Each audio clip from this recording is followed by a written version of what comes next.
Hey guys, I'm Arjav Chabra. I'm an Indian American and I'm a fitness coach that helps you navigate the Indian culture and the Indian diet to make sure you're able to get to your fitness goals.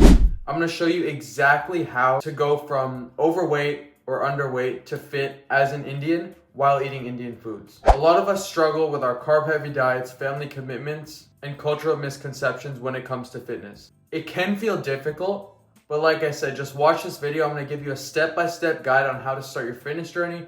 And if you do feel like you need some more advice, hit that link on Instagram, give me a follow, and fill out the coaching application in the link below so that we can get on a call and talk about exactly how it can help you. Let's start with a few issues that a lot of us have in fitness. Number one are carb-heavy diets. If you look at a typical Indian meal, I actually saw a study that said that a typical Indian meal was just 6 to 8% protein and the rest was filled in with carbs and fats. Due to this lack of protein, this causes a pretty substantial difference between our physiques and Western physiques. The second one, our cultural mindset. A lot of our parents actually tell us not to eat protein or not to weight lift. There's so many myths that go around in our culture. The first thing you need to do is look into the science or work with someone like myself so you're learning exactly what is true and what isn't so you can make an educated and structured plan for yourself. Last thing is our busy lifestyle. A lot of us get into high academia and busy jobs, so that leaves very little time for fitness, which can be difficult. So let's talk about how we overcome these challenges then.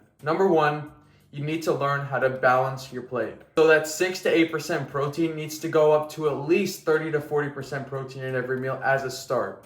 Now, the first thing I recommend when you're working with me is just follow a simple meal structure. So a third is protein, a third is carbs, and a third of your meal is fats. As we get more intense with that, then we go into the actual grams, right? So we'll set a protein goal of 1 gram per pound of body weight typically, and then aim to get that throughout the day with meals, with snacks. Don't worry if you're vegetarian, it's totally doable that way as well. Next thing is going to be making smart swaps. So like I said, a lot of our calories will come from carbs and fats, especially our cooking methods need to be refined. So if you're typically cooking with a lot of oil or ghee, just cut down on that.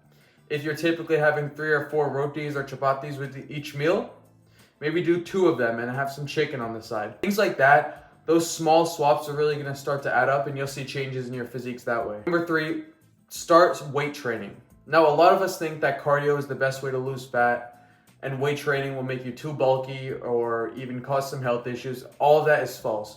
Weight training is the best way for you to not only hit your health goals, but your physique goals. There's just so many studies out there that prove how useful it actually is. And if you're doubting what I say, look it up for yourself or shoot me a DM on Instagram, a comment on YouTube here, and I'll send you some stuff. The biggest thing is going to be planning ahead, creating a structure for the week and making sure you stay motivated and you're creating that accountability for yourself to stick to that goal. Longer habits like weight training or diet will take up to 3 months to build. So every day for those first 3 months, you may not even feel like it, but if you do it, that's going to be ingrained in your lifestyle and you're going to be able to stick to that long term.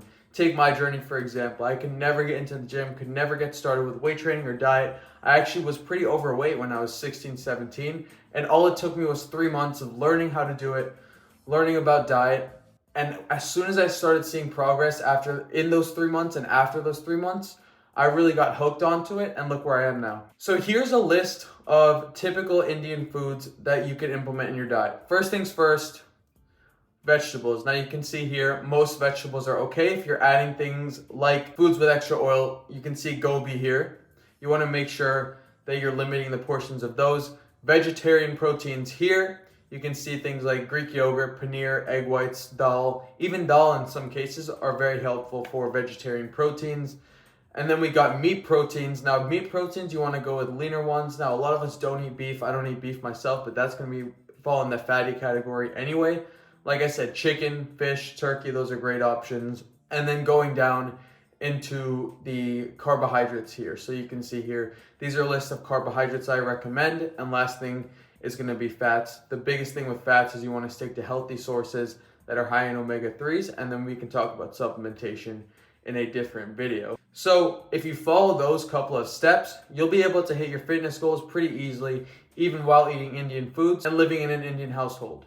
Now, if you're still confused, that's why I started my coaching, to help people exactly like you, Indians looking to get fit, not knowing how to start, because that's where I was myself in my journey. So if you want to hit that coaching application down below, fill that out.